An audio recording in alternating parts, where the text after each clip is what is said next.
Pen रहता है उसके लिए वातिश की सामग्री, आपके हार्ट के लिए हृदय की सामग्री, बीपी का इशू है, कोलेस्ट्रॉल का इशू है, उसके लिए हृदय की सामग्री उपलब्ध है।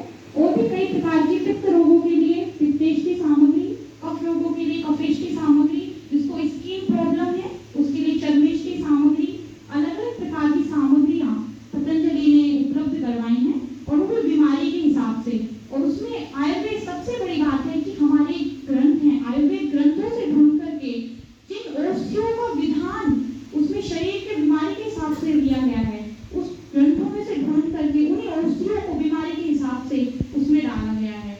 और वो भी रिसर्च के माध्यम से, ऐसे ही नहीं, उसमें बड़ी बड़ी रिसर्च होती है, बहुत लंबे लंबे समय तक चलती हैं, कई कई तो 5-5, 6-6 साल से भी रिसर्च चल रही है, उसके बाद वो आपको उपलब्ध करवाई जाती है। इसलिए यज्ञ नियमित रूप से करना चाहिए। यज्ञों में श्रेष्ठतम कर्म, यज्ञ ही सबसे श्रेष्ठतम कर्म है।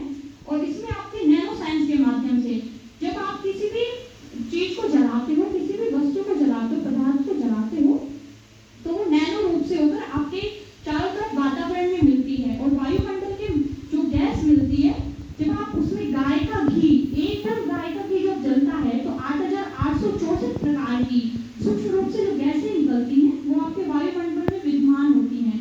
तो जब आप एक गुण गाय का घी जलाते हो तो कार्बन से 6 गुना अधिक ऑक्सीजन की मात्रा उसमें से निकलती है। तो आप समझ सकते हो कि आपकी गाय का घी, वो भी शुद्ध देशी गाय का घी, ए टू जीन जो गोवंश है, गोवंश 2 टाइप के होते हैं, एक A1 जीन गोवंश होता है, एक A2 जीन गोवंश होता है। तो A2 जीन गोवंश जो होता है, उस गाय का घी जब आप अग्नि में प्रदीप्त करते हो यज्ञ के माध्यम से, तो जो वैदिक मंत्रों के साथ जब आप यज्ञ करते हो तो उसकी जो वाइब्रेशन निकलती है वो आपके गुड हार्मोन्स को एक्टिव करती है।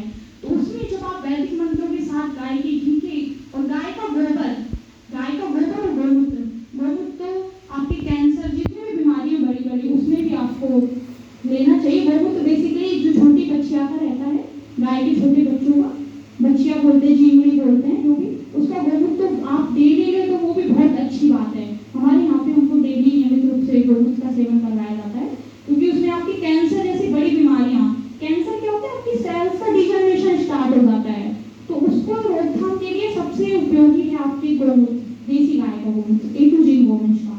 तो उसमें आपको घी भी उसी का यूज में लेना है, तब जाके जो उसमें ऑक्सीजन की मात्रा निकलती है। और फिर उसमें आप जो प्राणायाम करते हो, प्राणस्येदं वशी सर्वं त्रिविवेद पश्चिता मातेव पुत्राण रक्षस्व शेष प्रज्ञां च विदेयिनैति। अर्थात प्राण की वशीभूत संपूर्ण चराचर जगत है। जो भी आप सुन रहे हो, देख रहे हो, आप कार्य गतिविधि कर रहे हो, तो प्राणायाम के माध्यम से, प्राण के माध्यम से आप सब कुछ कर पा रहे हो। तो प्राण ही ब्रह्म है, अर्थात प्राण ही ब्रह्म है। ब्रह्म क्या है? ईश्वर, परमात्मा, सच्चिदानंद स्वरूप। तो प्राणों में ब्रह्म है, प्राण ही ब्रह्म है। तो प्राण जब आप प्राणायाम करते हो, तस्मिन् सति श्वास प्रश्वास योगतिच्छेद प्राणायाम, तस्मिन् सति श्वास प्रश्वास योगतिच्छेद प्राणायाम है, अर्थात श्वास लेने और श्वास छोड़ने की प्रक्रिया का नाम प्राणायाम है। जब आप प्राणायाम करते हो, प्राण को ग्रहण करते हो, तो आपके शरीर में जितने भी प्रकार के रोग है, वात पित्त कफ, ये सभी बैलेंस होते हैं, संतुलन होते हैं। और आपके हवन में गुग्गुल का जो उसमें विधान बताया गया है, तो गुग्गुल आपके तीनों दोषों का शमन करता है, उसको बैलेंस में लाता है, तीनों दोषों को। तो गाय का घी, गुग्गुल, और जो आपकी सामग्रियां हैं, और आपकी शमी, पीपल की लकड़ियां, आम की लकड़ी, शमी, समीधा, और गाय के गोबर के कंडे, इसी से आपको हवन करना है। तो उसमें जो आपके औषधों विधान है वो आपको पतंजलि की उस पर मिल भी जाएगा। तो डेली नियमित रूप से आपको हवन करना है। मेरा इतना निवेदन है कि गाय की, शुद्ध देशी गाय के घी से ही आप हवन करें, क्योंकि उसका साइंटिफिक वे मैंने आपको बताया। और उसमें बैठ के आपको प्राणायाम करना है।